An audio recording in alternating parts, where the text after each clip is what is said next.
मैं अपने बच्चे को डस्टबिन में फेंक देती हूँ। मैं भी अपने बच्चे को डस्टबिन में फेंक देती हूँ। और मैं भी अपने बच्चे को डस्टबिन में फेंक देती हूँ। ओए पागल लड़कियों, तुमने अपने बच्चों को डस्टबिन में क्यों फेंका? ये हमारे बच्चों के रूप में राक्षस हैं। रुको, मैं अभी चेक करता हूँ। रोबोट बेटा जल्दी आके चेक करो। अरे हाँ, ये तो सच में राक्षस है, तुम जा सकती हो।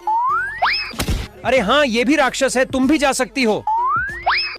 ओ लड़की, ये तो असली का बच्चा है, तो इसे क्यों डस्टबिन में डाला? क्योंकि ये मेरा सौतेला बेटा है। तुझे भी पिंजरे में बंद कर दूं।